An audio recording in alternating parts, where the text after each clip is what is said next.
In this episode, I'm going to be interviewing the incredible Nina Teicholz.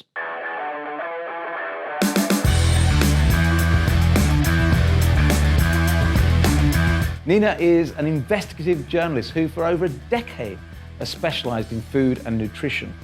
Her international bestseller, The Big Fat Surprise, which carries the subtitle, Why Butter, Meat and Cheese Belong in a Healthy Diet, was Book of the Year for The Times, Wall Street Journal, and the BBC Food Programme. The British Medical Journal appraised the book, saying, deeply disturbing in showing how overenthusiastic science, poor science, massive conflicts of interest, and politically driven policymakers can make deeply damaging mistakes.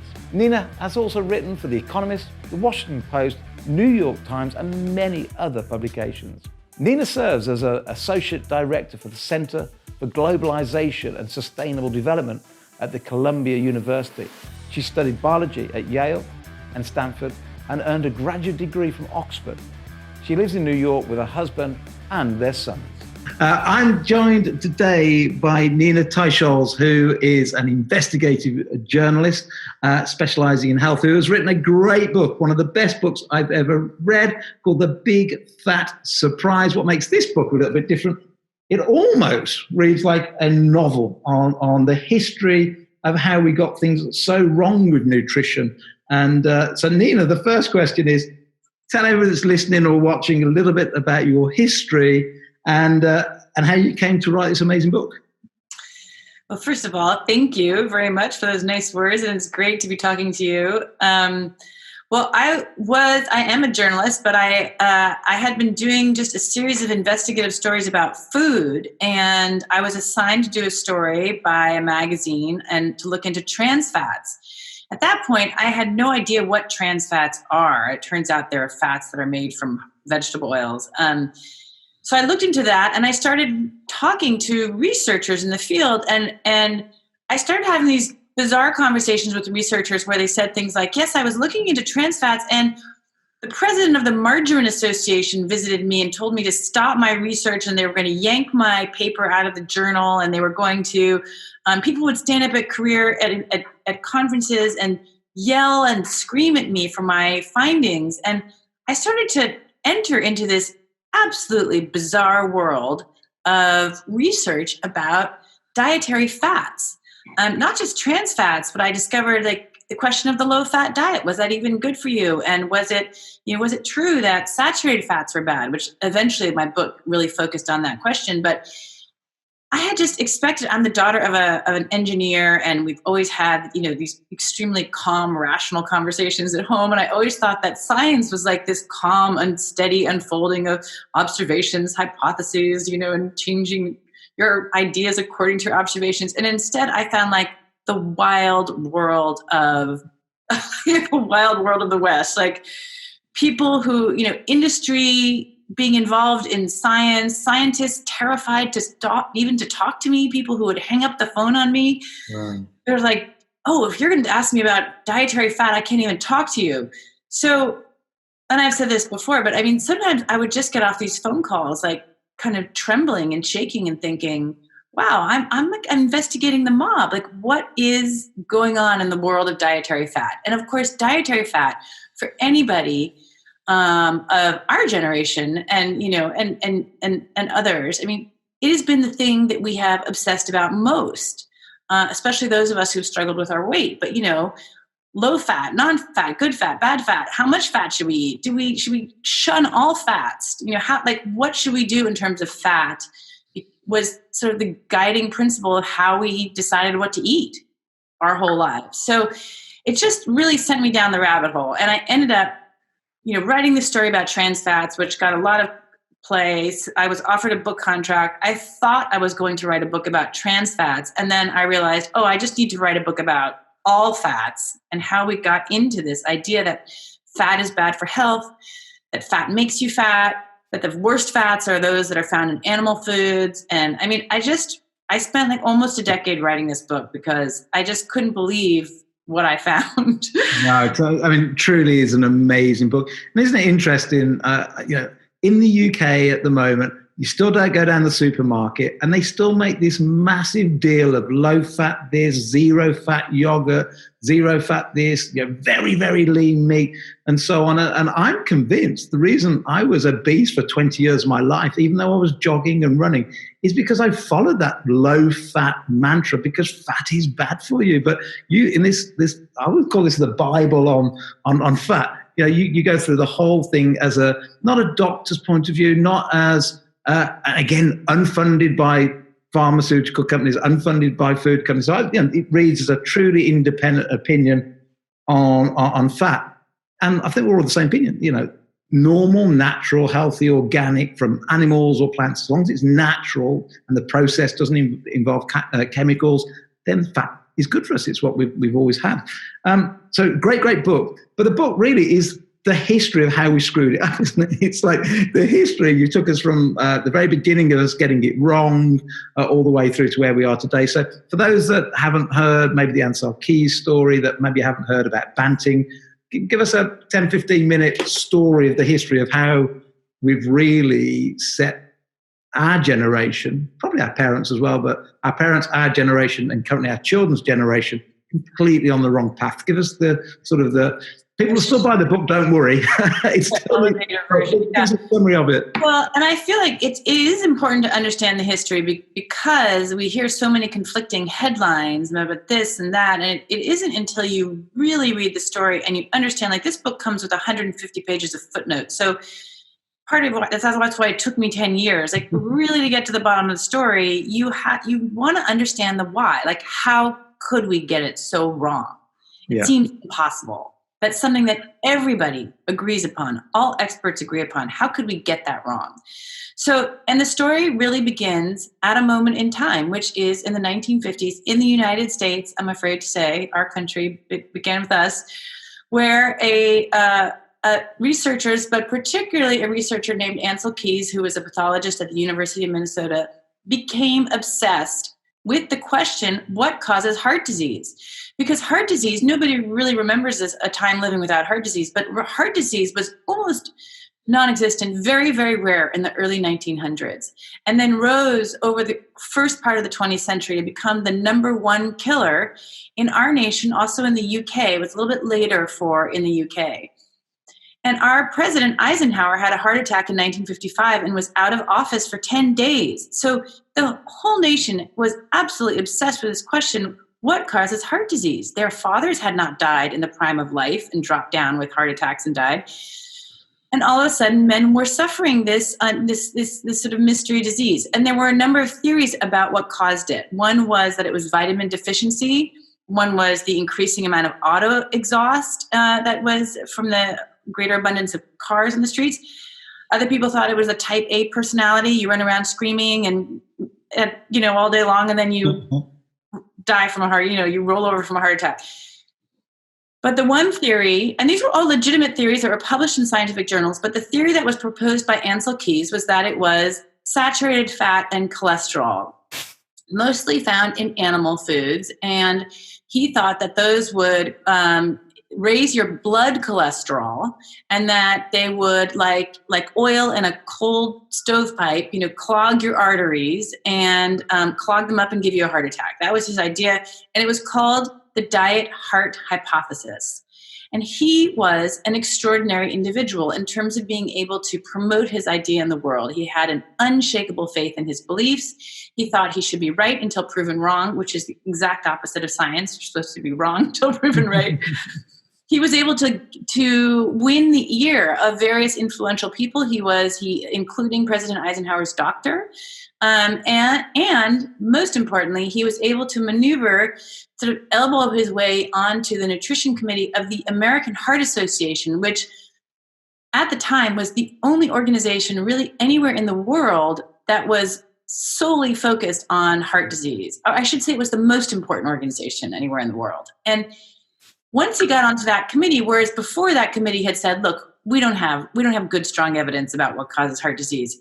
Ansel Keys gets on that committee and he says, the committee shifts 180, and despite having no greater evidence, all of a sudden they are issuing in 1961 the first ever advice to anywhere in the world telling people to avoid saturated fat and cholesterol, cut down on red meat, cut down on eggs, on whole fat dairy, in order to prevent heart disease. That is the first recommendation anywhere in the world.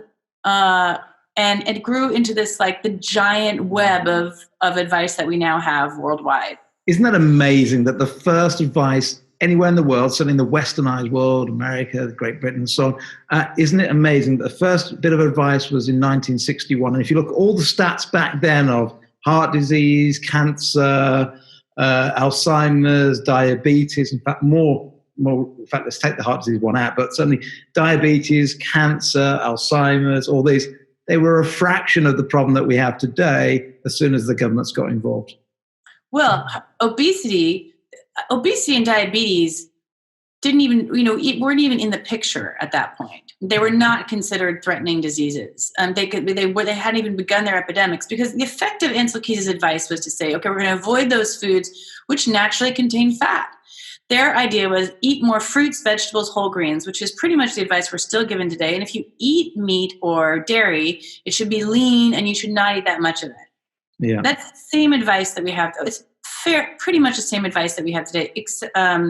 We can talk later about how it's changed. But that, in effect, is a low-fat diet, because you naturally reduce fat in that diet. And then actually the American Heart Association formally embraces a low-fat diet in 1970, because this is what their logic was. It was not based on any clinical trials, no evidence whatsoever. They just said, look, fat, there's 3 macronutrients: fat, protein, and carbohydrates. Fat has 9 calories per gram. Protein and carbohydrates have about 4 or 5 calories per gram. So just as a matter of conserving calories, why don't we throw out fat? Let's just go for a low-fat diet. And it was just thought it would be prudent to keep the calories down, without understanding anything about what does fat come in. Those foods tend to be the nutrient-dense foods. What happens, fat and protein are naturally satiating foods. So you can eat, they've done experiments actually where they give people a stack of pork chops and say, you must eat all of these. And they say, well, I can't, because you can't overeat on those foods. But we all know, because they're satiating. Yeah. They provide satiety there's a number of theories why, but they do. Whereas carbohydrates, which we started eating vastly more of, more grains, more bread, more pastas, those are not satiating. And as any of us knows, you can never get to the bottom of how many cookies, crackers, popcorn, chips at least I could never get to the bottom of how much I could overeat on those foods. And they've shown that also scientifically, that people tend to overeat on those foods. Well, you do, because, you eat it turns into sugar very quickly inside the body. Insulin goes and grabs it, it puts it in that fat store, and now all of a sudden you're depleted in insulin, you're depleted in sugar, you're hungry again. And of course, the thing you become hungry for is the thing you last ate, because that's what you got all the memories of in the brain and all the neurotransmitters and what have you. So you just keep eating and eating and eating. Like you say, if you put a plate of salmon out, you get full quite quickly. Right.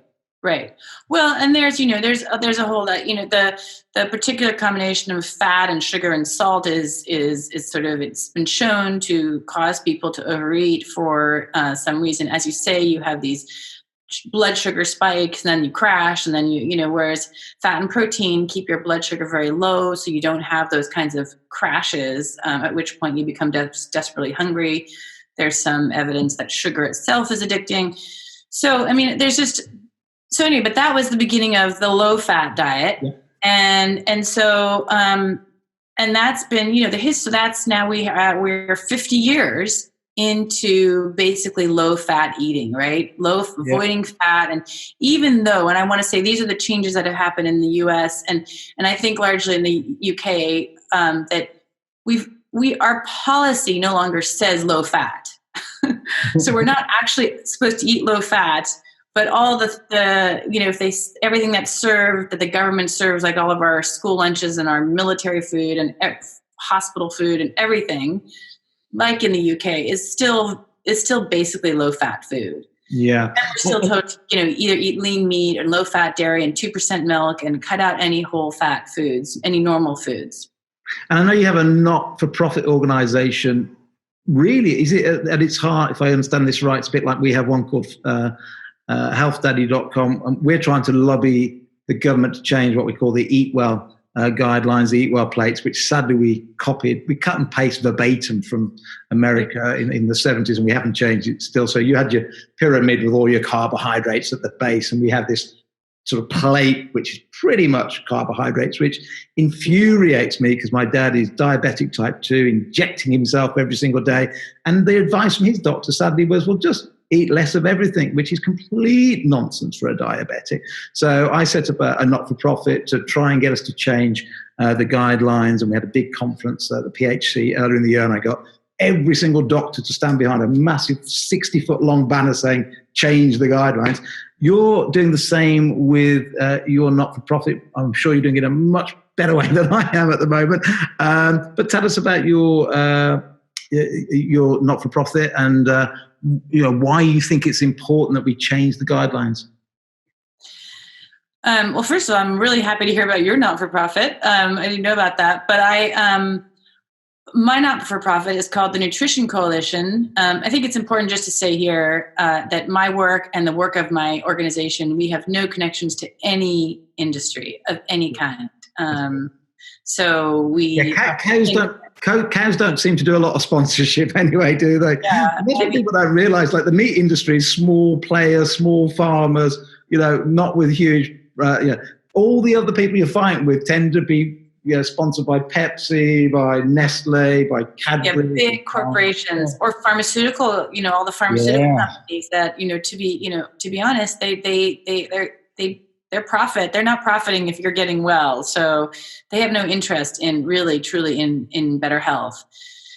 So our money comes from wealthy people who improved their health or healed themselves or reversed their diabetes or got over whatever condition they had by doing the opposite of what the guidelines tell them. And then they would say things to me like, well, why do I bloody have to find inside of a book? Your book, Nina, you're just a journalist. And why don't I'm a rich man. I go to, I have 10 doctors and nobody told me this. And I say, you're right. You should find this out from your doctor. That is exactly the point. But as I came to discover only really after writing my book, that the guidelines are so powerful in your country and in the U.S. The U.S. is maybe the most powerful because everybody tends to refer to our guidelines as the gold standard. And they control so much. They control... So beyond what I already said, the military and school lunches and hospitals and every place everything is controlled by the guidelines.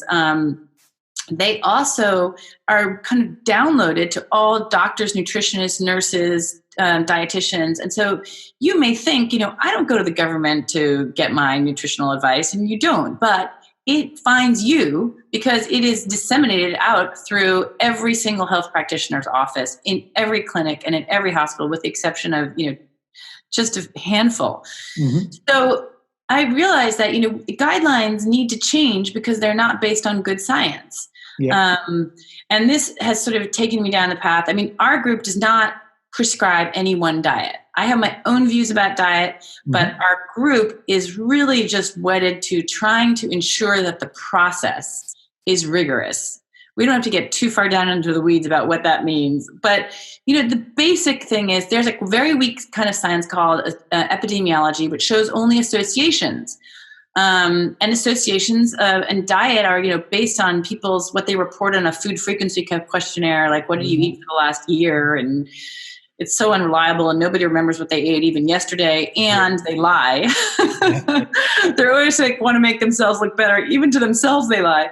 And that data is used as the basis for our population-wide recommendations. So, and when they actually do more rigorous actual experimental tests, it's like, what they require, if your doctor's going to give you a drug or pill, it is required that pill go through a rigorous test. Yeah. Which is to divide people in two groups, right? Give one people a pill, one group a placebo, and then at the end you see you're just testing the pill, right? Yeah. And then you can't, if that pill doesn't pass that test, it can't be prescribed to you. Yet we prescribe diets based on almost no evidence at all. They're not based on those rigorous kinds of trials. Every time they do those trials, they find out that the current advice is they can't find out that it works. So that's part of the story of my book, which is really kind of amazing and dazzling, and was to me when I stumbled on this, that they did hundreds of millions of dollars worth of these huge nutrition studies, these big trials, the rigorous science you're supposed to do. And every time they finished them, they found out the diet doesn't work. Cutting out fat, saturated fat, and cholesterol didn't work. It didn't spare people heart disease. The more the men lowered their cholesterol in the biggest ever experiment test of Ansel-Keys' hypothesis, the more the men lowered the cholesterol, the more likely they were to have a heart attack. So it's like everything came out wrong. And the people in our health institutions just couldn't handle it. This is putting it sort of in simpleton's words, but they just couldn't believe it was true. They were like, there must be something wrong. We did it wrong. We have to do it again. They didn't publish their studies. They didn't publish their results. We found things in basements at the National Institutes of Health that hadn't been published, saying, actually saturated fats have no effect on heart disease at all.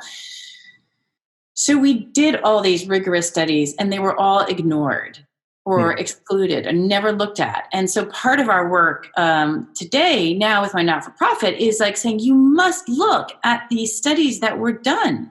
Everybody's saying we need more money for nutrition studies. We need more money. We don't know what to tell people. We don't have any data. Well, actually, we did do all these huge trials, but we ignored them. We stuffed them. We didn't publish them. So...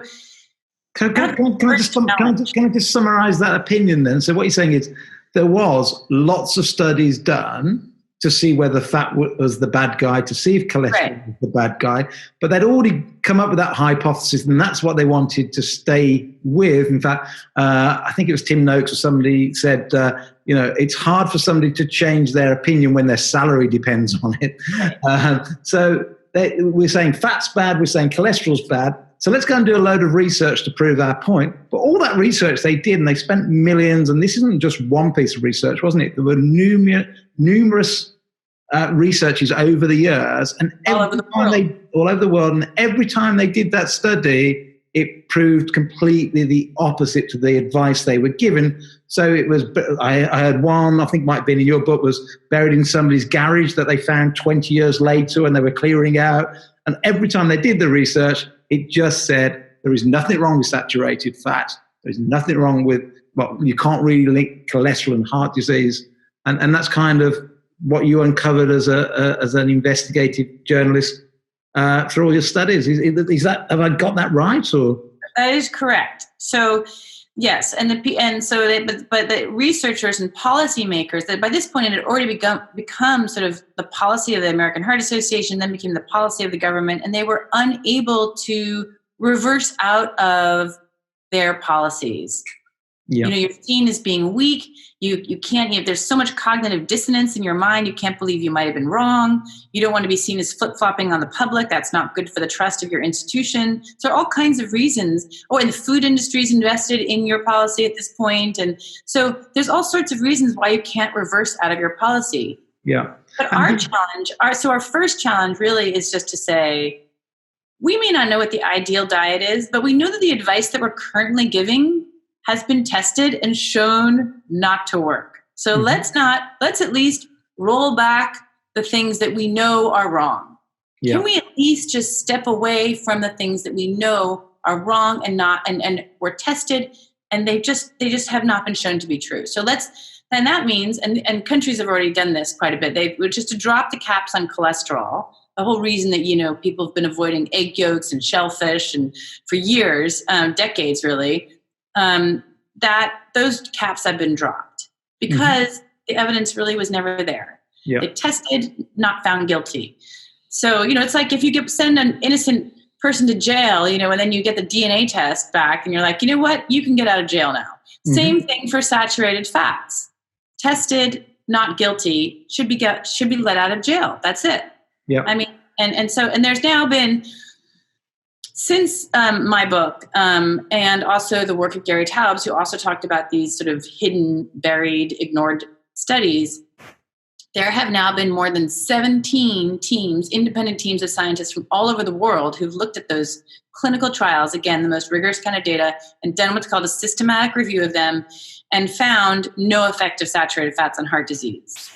The last one that came out was a review of all these 17 papers, which we could put on your website if you like, but it says maybe there's no effect of saturated fat on heart disease, so maybe it's time to reconsider the diet heart hypothesis and whether Ansel Keys may have gotten it wrong, or it needs to be modified in some way. So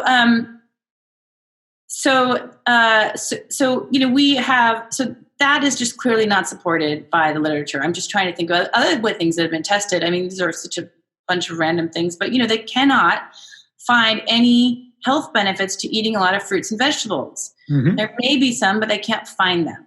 Yeah. Whole grains, they cannot find any benefit for heart disease or diabetes or fighting obesity of whole grains, even though we're told to eat those. Yeah. Isn't part of the reason that we were told to eat those that in President Nixon times, they subsidized so heavily the farming industry. They were trying to drive down the cost of food to get re-elected. So that from a public point of view, they're trying to drive down food. So therefore, they subsidizes, basically the carbohydrate industry to help bring down the price. And therefore, even governments have egg on their face if all of a sudden we say, no, well, actually, fat's not the bad guy at all. Maybe it is just sugar and things that turn into sugar. Yeah, I mean, I think we have to remember, after World War II, that people were starving. And so carbohydrates are cheap food. Carbohydrates are peasant food. And so investing in more bread in cheaper bread and all of that, I think back in the time when there was undernutrition, malnutrition, that those kinds of policies probably made sense and were in good faith. But now telling people that they can fight their obesity and their diabetes and heart disease by eating a high carbohydrate diet, which is what we're telling our publics, is simply not supported by any scientific evidence. And in fact, it very likely makes those conditions worse. So we're really in a terrible situation where we have these very powerful government policies, and they're probably worsening the very diet-related chronic diseases they're trying to prevent. Yeah, absolutely. It's beyond tragic, really. And it's just terrible policy. As a matter of for wonky policy people, you're like, why do we have policy that's not based on good science and that's been disproven? Now, without doubt, you're extremely intelligent. Your book is brilliant. And I hope you take this the right way. Prior to writing it, I've read elsewhere that you were vegetarian for quite a long time, but I believe now you having done all this study, have realised that you need to get the diet more balanced in the terms of not being vegetarian. Tell us about your journey and your family's journey and your two sons' journey. Yeah. Well, I was a vegetarian. I mean, not a strict vegetarian, but I didn't eat for about over 20 years. I didn't eat red meat at all. I thought red meat was the worst possible thing you could eat. And butter I didn't eat, and I had very little cheese, and I ate lots of carbohydrates. I used to make my own. I actually lived in the UK for a while. I made my own 7-grain bread every week, and I was so proud of myself, and I made lots of pasta salads, and I was always, not hugely fat, but I was, good 25 pounds heavier than I am now. And, that as a young woman, that's enough to kind of just bump you out of the dating market. So I was just a little chubby and not very, it really, I mean, I feel like that's nothing compared to all the stories that I've heard of people struggling with real obesity and disease. So I'm grateful that didn't happen to me. But I was, and that was really my life until I started researching this book. And then my first child I had as a vegetarian mother who was anemic. I was anemic. I was always anemic during this time. And I fed my first child a vegetarian diet too, when he was very young, which was not a great idea for us. We did not have a healthy first child. Mm-hmm. And then I started researching this book, and I started realizing that all the nutrients that I needed were in meat. And so that I needed to start eating meat again. And that reversed my anemia and reversed all kinds of health problems. And then I went on a fairly low carbohydrate diet. which I'm still on and have been for, over a decade now. And I sort of waver in and out of it, but I like to say, my favorite carbohydrates are the ones that I drink in red wine. So good. We're on the same page. But and I wrote an essay about how hard it was to start eating red meat again, and to cook red meat. I thought was the hardest, just extremely hard for me, because I had built up such a phobia of it. But I think that, one of the things that's interesting is that as a vegetarian, I was such a passionate cook. It takes a long time to steam and roast and, chop and dice, and all the things you need to do to get ready for a vegetarian feast are so laborious. And I've become the laziest cook in the world. I think my children don't even know that I could cook anything, because I just put, all I'll do is put on a steak or put something in the slow cooker and just let it cook. I just find it's much easier to cook now. Anyway, and I'm much healthier and I'm thinner without exercise. I used to exercise every day. I used to swim a mile or jog 6 miles or bike 25 miles or do some form of exercise while I remained fat. We have exactly the same story, Nina. I ran marathons. I even trekked to the North Pole one year. I ran marathons, and the whole time I was 3 stone overweight, training every single day. Now, if I go to the gym 2 or 3 times a week for half an hour, that's it. I walk a lot, but I don't jog anymore, don't cycle anymore, cut right down on the weight training. I feel fitter. We're both the same age. And I feel fitter, healthier than I've ever been, don't get colds anymore, and don't really have to exercise anywhere near what I used to. And, I'm the weight I want to be. So, yeah, how we all got it so wrong. And I heard recently that one of your sons, you said something, you said with a nutritional nut as a mother, which is exactly where I'm at. My kids go, Dad, you're a sort of a health activist, you're a nutritional activist, and they always put the blocks up. They go around the corner, have a pack of crisps and sneak some cereals at home when I don't realise. And one of the hardest things is trying to get your own children to move the right way when it's your parents giving advice. But you've done the same with your son. Tell everybody about that journey, what to look out for. Let's say we've just in the last 25 minutes convinced somebody, look, fat isn't bad. We think too much sugar is what drives insulin. Well, we know that's what drives insulin. And we think insulin might be a catalyst for heart disease, Alzheimer's, cancer, strokes, and so on, and certainly obesity. So if somebody wants to make that switch from being a sugar burner into a fat burner, because that's the only real way to lose your weight, give us some tips on how to do that, the journey, what we should have in our cupboard, give us a shape of what that first few weeks looks like. Yeah. Okay. So I want to just say just a word about the science, that everything I'm going to talk about is based on now a very large and fast growing body of the most rigorous kind of science, randomized controlled clinical trials. There are more than 100 clinical trials now on low carbohydrate diets that are usually high. Then if they bring down carbs, they're higher in fat. And so they're high fat diets, low carb. And low carb is, below 25% of your calories is carbs. Ketogenic means below 10% of your calories is carbs. And these diets consistently lead to significant weight loss, better than their control diets, and have been shown to reverse type 2 diabetes and improve the vast majority of cardiovascular risk markers. So there's a really large body of scientific knowledge behind this. Compared to, I should say, the Mediterranean diet, which we think is the gold standard. There's really one clinical trial on the Mediterranean diet which showed a 0.2% increase, 0.2% in improvement in cardiovascular outcomes. And that study was retracted and then reissued the same day with a lot of questions remaining about its data. So just compare that one Mediterranean diet trial with over 100 on low carb. What we're talking about here is supported by science. I think it's fair to say. If you want to go on a low carb diet, and I want to just I'm going to save a little bit, like especially the kids' question, because they're a unique parenting to kids is a unique challenge in our food environment. So, but what you're basically doing when you go on a low carb diet is you shift from being a glucose burner, which means you burn sugar as your fuel, right? And when I say glucose, I don't just mean sugar. I mean that when you eat rice, when you eat bread, when you eat pasta, that the moment it goes inside your body, it becomes converted to sugar. So that is also sugar. So is fruit.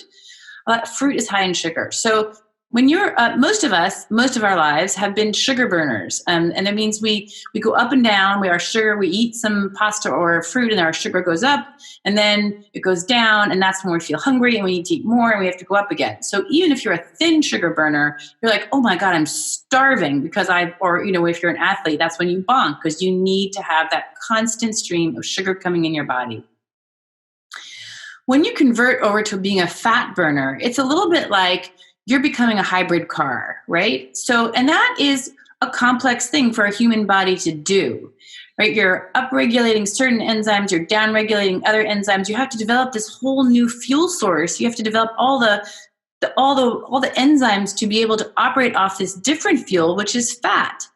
And you can, and why do you want to operate off of fat? Like what's the benefit of that? Well, I'll tell you the simplest benefit is when you become a fuel burner, you don't just operate off the fat you eat, you operate off the fat on your body when you're not eating. So, your body, fat on your body is not just a curse that, God gave you to like have a bad, teenage years or whatever. I mean, fat is a genius invention so that it's like having granola bars strapped all over your body. You're like, oh, when I don't have food at my right here in front of me, I can just use some fat here. Here, I'm going to use this fat on my hip.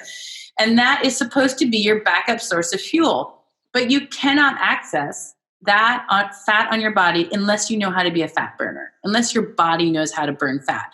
How do you do that? You have to reduce glucose because glucose is the preferred fuel over here. As long as glucose is present, you're going to burn glucose. It's an easier, faster fuel. So you have to keep glucose low. That's why you have to reduce carbohydrates. Once you keep carbohydrates low for a while, your body will develop the ability to burn this alternate fuel source, which is fat.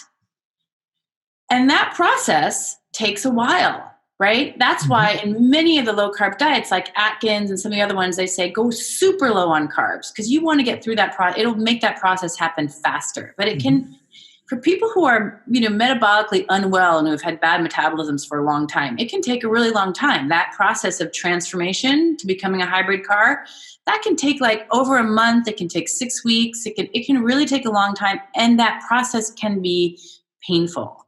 You have headaches, you have dizziness, you have nausea, you don't feel good. You feel, it's like flu-like symptoms. They used to call it the Atkins flu. You can somewhat mitigate that by having a couple of cups of bone broth every day. And I don't mean you have to cook your own. You can take one of those little bouillon cubes and dissolve it into boiling water, and that's fine. Because part of your symptoms are caused by the loss of salts in your body. And so you have to go through that process. It's another reason why these short-term experiments that people are still doing are like, oh, I'm going to try it for 2 weeks and see how it does. And they go, I feel terrible. Well, yeah, you feel terrible. Your body's undergoing this huge transformation. It's probably the most you've asked your body to do, your whole life. Well, it's kind of like giving up smoking or giving up drinking, isn't it? Even smokers will say that even though no smoking's bad for them, that first few weeks is hell. But once you get through, their life is blissful. Same with alcoholics. And you get over to the other side. Sugar is addictive. You've got to tell your body to stop craving it. And there are certain hormones and certain enzymes that will make you feel lousy for a while. But yeah, some people, depends how much they've messed it up. Exactly what you just said. If they've really messed up the metabolism in the past, could be a month. Others can get over it in a week. But the benefits once you get to the other side, the good side, the grass is greener. Yeah, I mean, people feel better and they lose a lot of weight and they recover from all kinds of illnesses that they didn't even know were diet related. Like, who knew my sinus infections were related to my diet? I had no idea. But all of a sudden, those chronic sinus infections, for which I was taking antibiotics multiple times every winter, I haven't had one in many years now, knock on wood. But, and one of the criticisms of the, going on a keto diet or a low carb diet is people say, well, it's hard and it's not sustainable. But, what is harder? It is harder to live as an obese person. It's hard to take 5 pills every day for your blood pressure, for your, it's hard to live with diabetes. It's hard to inject yourself with insulin. That is harder. And when they say, well, keto is not sustainable, you can't sustain it. Well, actually, recently they published there was a survey published showing that people had sustained it for years. So there's just, there's just data out there showing that people do sustain that diet. But, what is unsustainable is being sick, being really sick. Not being able to walk up a flight of stairs, not being able, feeling so bad you can't go to work, feeling depressed and lousy, and constantly being on medication and getting fatter and fatter. So, that is what is unsustainable. Yeah, I think people have to, it's put me if you think differently, but it is just like somebody giving up smoking. I confess I had years when I was a smoker, and you think, how am I going to live without a cigarette? How am I going to, but eventually once you do give up, and get to the other side, everything is much, much better. It's just that. Well, and then there's another aspect to it, which is that that you're, and you can't imagine it when you're on the. And look, I used to eat one of those huge dairy milk bars practically every day when I lived in the UK. I loved those creamy dairy milk, and I had bread, and I was like, if you could have said to me, you're going to give that up, I would have said, forget it. There's just no way I can't live without it. But what happens is your palate actually changes. I know Tim Noakes talks about this too, which is that what you want and your taste for sweetness goes away. Yeah. It's amazing. You wouldn't think it's possible. And maybe it is like smoking, which is this idea that what tastes sweet to me now is that like 90% dark chocolate is enough sweet for me. If it's sweeter than that, I don't like it. Yeah. But I couldn't have imagined that before, but your palate does change. And you do get to a place where you look at a piece of bread and you think, I just don't really want that as much as I would want something else. So, but I think it's no reason, I think it's fine not to be able to imagine that. It's just enough to know that you just have to get to, try it for a month and see if you get to that point of feeling that way. I think the other crucial thing that I would add to all of this advice is it's important to use natural fats, because we don't know the effects of these unnatural industrial vegetable oils. That's one of the things that I go into a lot in my book. But, sunflower, safflower, canola oil, rapeseed oil, all those oils that are produced using a medical catalyst through a 17-step process in a chemical plant. That's how you get those oils. And I write a lot about the problems with them, how they, especially when heated, they oxidize, they create hundreds of oxidation products that end up in the food if you're frying or cooking food in them. The oxidation, remember, that's why we take antioxidants, is oxidation causes inflammation. So you do not want to be cooking or using those oils in your kitchen. And so part of this transformation is to go back to using what our grandparents used, which are natural fats, which may sound horrendous to you, but butter, lard, tallow, ghee, coconut oil, all of those are high in saturated fats and will not oxidize. So you want me to talk about kids? Yeah, not so much even the kids. The key thing here is, so what you've just said is brilliant, by the way.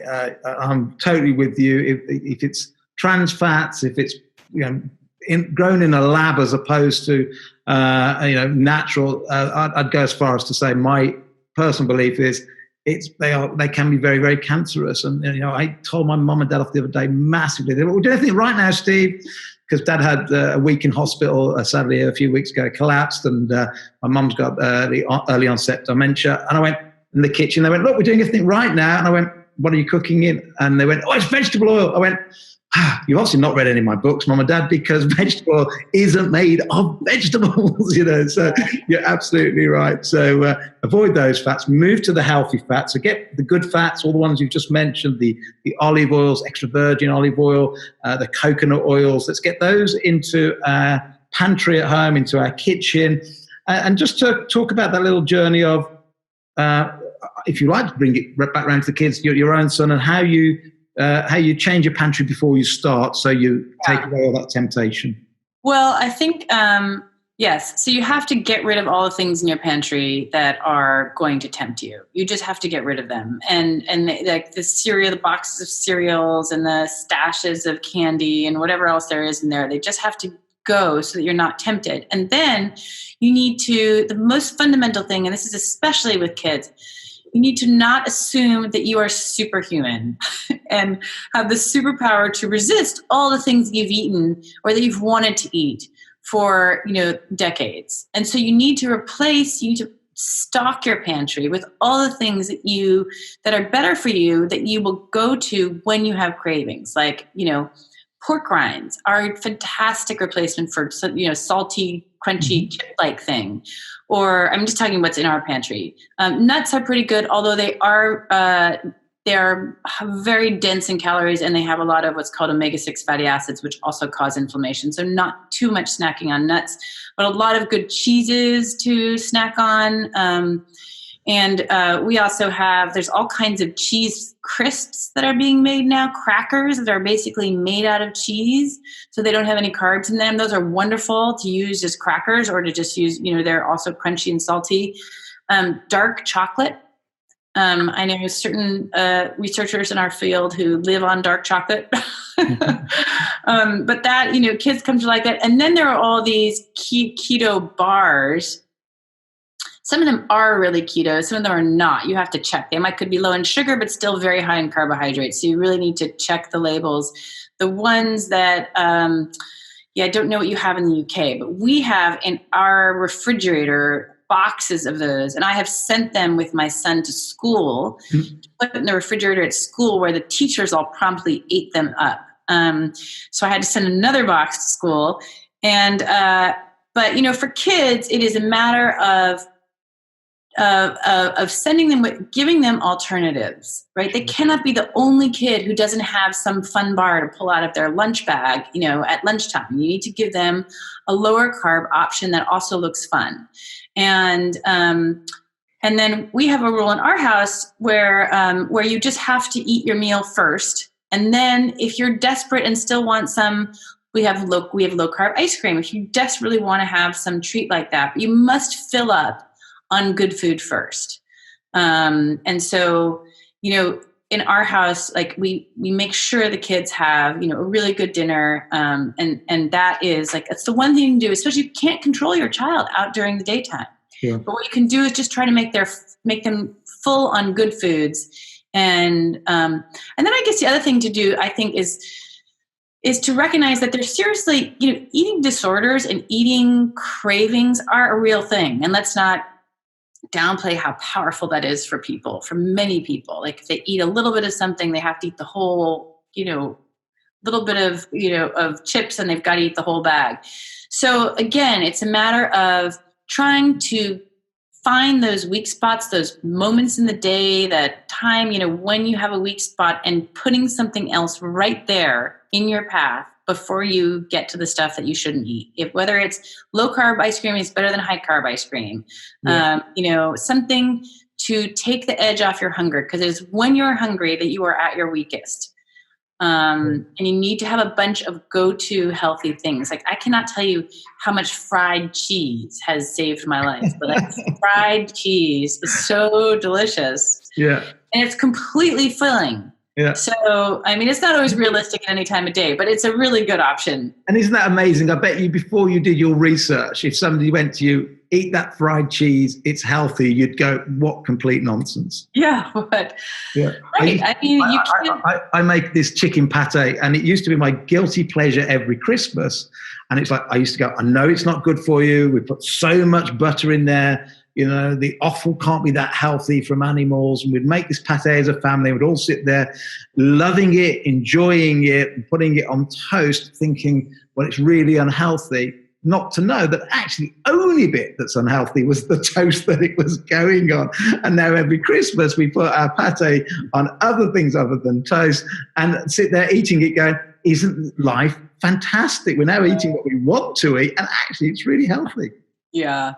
It's a great joy not to feel guilty about the foods that you find so pleasurable. That is also part of it, that you come to these foods that are so delicious that you used to eat with so much guilt and self-loathing, and that now they become a source of real joy. Like the drippings off of a roast chicken. I mean, those are just divine. I used to fight my father over like who gets to scrape the pan and eat the black, stuff with the butter. And I mean, it's so great not to feel guilty about that. Yeah. And to say, no, you know what? Instead, this is going to completely fill me up, and I'm not going to be hungry anymore. So I'm going to do a couple more quick plugs for you. The Big Fat Surprise. It was written 4 or 5 years ago, if I remember right, and yet it's so up to date because, well, it'll never go out of date because it is just the history. It reads like a novel of how we went from being a healthy, westernized culture to an unhealthy one based on wrong research, corrupt research, funded research, and it just details the story from Ansel Keys onwards that in a way that I've not seen anybody else write. So it's really a great read. And then if somebody wants to, they take your advice, they realize that fat's healthy, they lose lots and lots of weight, they feel great, their blood pressure comes down, all their profiles, their sugar levels come down, and they go, that was all because of the advice Nina gave me. Tell me how they find your not-for-profit organization and give you a little bit back. How do they do that? That's very nice of you to offer that. Well, our group is the Nutrition Coalition, and our website is nutritioncoalition.us. So it's pretty easy. You can go there. We really do rely entirely upon public donations in order to do our work. So yes, any contributions are most welcome, and we can take donations from anywhere in the world.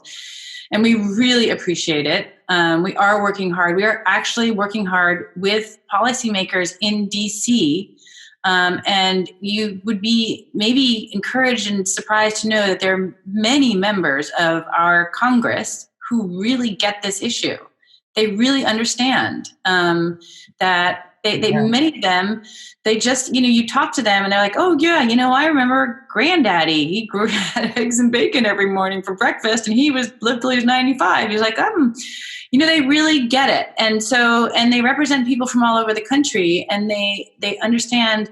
There's a lot of understanding among policymakers about how there must be something wrong with those guidelines. And so our job, it's just that nobody has showed up in our nation's capital making these arguments. They haven't heard them before.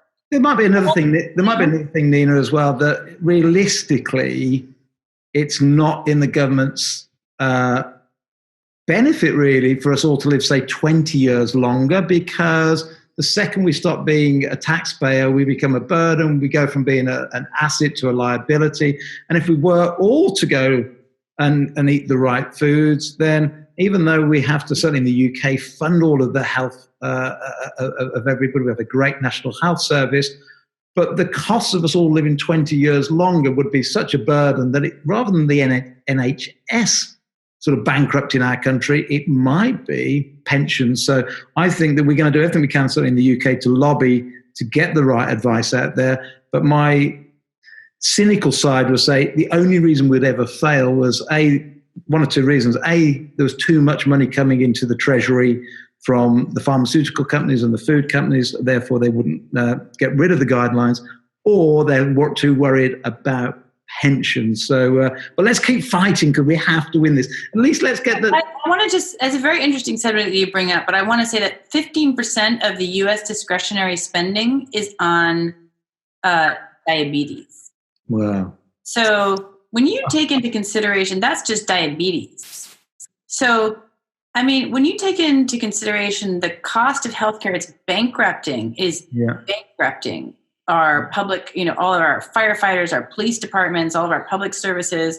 Towns are going bankrupt based on the costs of the early retirement of people, the health costs, the disability costs, the people who are on disability and can't even be in the workforce, mainly due to diabetes, or much of it due to diabetes. So I don't know. I mean, I don't know how to you raise a really good point there, because you can live with diabetes for a long, long time in a disabilities way, which does prevent you, for many people, from working. So actually your point probably trumps my point there, because actually they need to cure diabetes, because you're still going to live longer, but not be able to contribute, the workforce. Yeah. And, I think this is an equally powerful argument. It's for many people, especially in parts of government, that we've missed our recruitment targets for the military, and we have a problem of the military getting fatter while they serve in the military, although they're getting plenty of exercise, as you and I know that doesn't entirely work. Because they feed the military, their energy food is a big thing of pasta, and so they're getting fatter. Yeah. So we are facing a situation where we don't have enough deployable troops, and that is a very scary thing for many people in government who want to have, and we don't. Our world's not exactly like a happy place at the moment. So I think that there's that issue that is very resonant for a lot of people.